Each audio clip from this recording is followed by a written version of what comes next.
7 years ago, I was fired from my job. And as a result, I had to take on a lot of freelance gigs. One of them was a telemarketer. I was calling people, business owners specifically, and I was asking if they wanted to purchase advertising spots in local papers. I didn't tell too many people that. Very few of my friends even knew that, because it was humiliating. Just about 10 years removed from UCLA, and I'm a telemarketer. I call that time in my life the ebb, the backward movement, negative momentum of my career. But I have a theory. I know it sounds crazy. But I have a theory that momentum isn't just about moving forward with force. It's about the backward movement, the forward movement. It's a constant shift. And because it's a constant shift, you have to find good in all circumstances, which is why it's ebb and flow. Finding momentum in all your circumstances. So back to being fired, because it happened. I was 2008, I guess. I was a reporter and an anchor in Atlanta. And it wasn't a big deal now, but at the time it was devastating. It's just the nature of TV. If you haven't been fired, you're not successful. It's serious. I can't think of anybody. Katie Couric got fired. Look where she went, right? And when I think about that time, I was so desperate, I was so devastated, because I felt like I didn't have any options. Can anybody in the room really relate to that in the back? That's the most desperate feeling you can ever have. No options. What am I going to do with myself? But now I know that that was the best thing that could have ever happened in my career. It doesn't sound right, but being fired changed the entire trajectory of what I wanted to do. I have a couple of friends in the audience right now. They will tell you, when I went to UCLA, I was going to be a local news anchor here in LA. That was the dream. Come back to LA, be here. I was going to be working at ABC with Mark Brown. We'd be laughing. Hey, Mark. To commercial Mark. Or I'd be on KNBC with Fritz Coleman. It's cold, right, Fritz? That's right. Back to you. I could see it so clearly. That was it. That was my career. So then you tell me I'm fired in local news, and there was a stigma attached to me because I was fired. Whether it be true or not, there was just a perception, and sometimes perception is reality. And as a woman, as a black woman, we don't get that many chances. Second chances don't come often. They just don't. I'm not saying it happens all the time, but most of the time we just don't. So I had to do two things. Because when you feel desperate or you feel like you don't have any options, it's just human nature to do one of two things: fight or flight. You fight out of your circumstance or you escape. These are all coping mechanisms. You fight or you flight. Well, I decided to do both. I decided to stay in broadcasting because I love it. It's my passion. But I was leaving local news. I had to, right? I was going to stay following what I love, what I dreamt to do since I was a child. I was supposed to be Oprah. But I have to make myself invaluable to the marketplace. I have to be unique. I can't just be another local news reporter. So I made a conscious effort to enter an industry that didn't really respect women. I made a conscious effort to enter an industry that simply said your voice won't be as valuable as your male counterpart. I had to enter an industry that said you probably got this job based on what you look like. So funny. The love of my life is here somewhere. And I told him, I said, if I was sleeping to get to the top, I wouldn't take this job. Hubby, where are you? But I knew I could do it regardless. I knew that if I did it successfully, I'd be one of the few, and I'd be a pioneer for many. One of a few and a pioneer for many. Enter ESPN.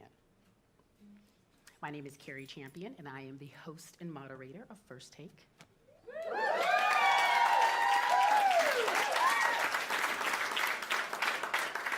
I work with two of the biggest sports personalities in the industry. If you haven't seen the show, maybe you have heard of Skip Bayless and Stephen A. Smith. I work with two of the biggest sports egos. And that's not a diss. I'm not being rude. You have to have an ego to be successful. If you don't have one, you better get one. Because nobody else will believe in you but yourself. When I got the job, I thought it'd be difficult. I thought it'd be hard. I didn't realize that it required an incredible amount of dedication and discipline.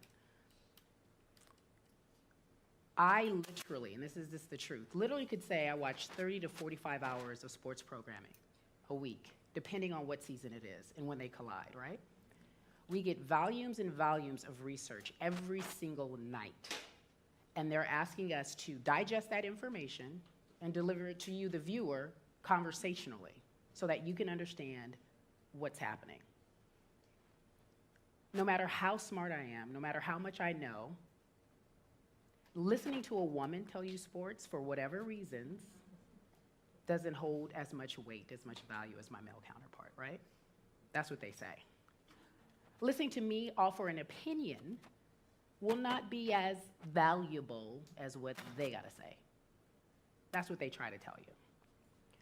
So there are many times, Monday through Friday, 10 a.m. to 12, I am feeling underutilized. I'm feeling not appreciated. I'm feeling like my skill set supersedes what I'm doing. Frustrating. I feel stuck. Am I the only one who has ever felt that? I think it's weird. I don't know too many people. I have a great job. My boss appreciates me. I have a great job. I'm making so much money. I don't need no more money. I have such a wonderful job. I am being utilized to the best of my abilities. I don't hear that. I don't hear that often at all. And so when I feel that frustration, that backward movement, that negative momentum, if you will, I have to think about the bigger picture, about where I want to see myself, about how can I see myself in a different situation. You have to understand, when you feel as if you're out of options, if you're built for this life, you move yourself out of that situation to a better situation. There's a saying, get comfortable with being uncomfortable. I believe in that. There's truth in that. When I'm at work, I often see that day in and day out, that I have to get comfortable with being uncomfortable, that there is two sets of rules, the rules for the boys and the rules for the girls, right? And that can be frustrating, but I know there's a purpose. I know there's a plan. I know there's value in my voice. Anybody know the Ray Rice story? You guys are very familiar with that, right? Ray Rice, former running back for the Baltimore Ravens, caught on camera in an elevator hitting his wife, then fiance. We were appalled. The world was. What was considered sports news became mainstream media news, consistently talking about it everywhere you go. For so long in the sports industry, women's voices were to tee up topless, to be traffic cops. We were just ornaments, so to speak. But when this happened, all of a sudden, we need all the women to weigh in. And all of a sudden, all the women have something important to say. And all of a sudden, the women are finding their voice, Cari Champion included. And I was asked by a reporter, how does it feel to find your voice? I said, I've always had my voice. They just decided to use it. You don't understand your circumstance. Your circumstance could be extremely negative. It really can be. But there's always a bigger picture. There's always a reason why you are in your circumstance. It will propel you to move forward.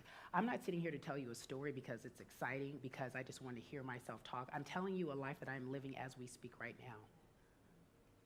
I often feel underutilized. I often feel as if they're not using me to the best of my ability, but that's just the small picture. I don't think about the big picture of where I can be and what I'm doing and how people see me and the message that I'm sending. You guys have to really, truly think about that, the bigger picture. No matter how uncomfortable your circumstance is, no matter how awkward things may or may not be, for you, there is a bigger picture. There is movement. There is momentum in all of your circumstances. Finding my voice led me to get a podcast. ESPNW created a podcast for me. It's called Be Honest with Cari Champion. Can you subscribe right now? Because I need and I know my battery is dying or something's happening. Please live through it. But it's called Be Honest with Cari Champion. And I just take, thank you. I just take lifestyles, I take stories, I take storylines, different things like that, and I talk about them for everyday life. And it really is a way for me to find my way as I make my way through an industry that doesn't truly honor the women. But I did it on purpose. I knew it would be hard. I knew I would feel stuck because I knew at the end of the day I would be able to accomplish this. I'm built for this life. Have you heard that saying? Are you built for this life? Everybody ain't built for this life. Only a few can be. And so I challenge you right now to think about whatever circumstance that you're in, whatever relationship it may be, friendship, who knows, working circumstance, life in general. If you're not happy, you need to remove yourself from that situation, redefine yourself, fight and flight. It's positive movement at all times. It works together for the good. I wish you all the best, but I say one thing, honestly, change your circumstance. You're entitled to do that. Thank you.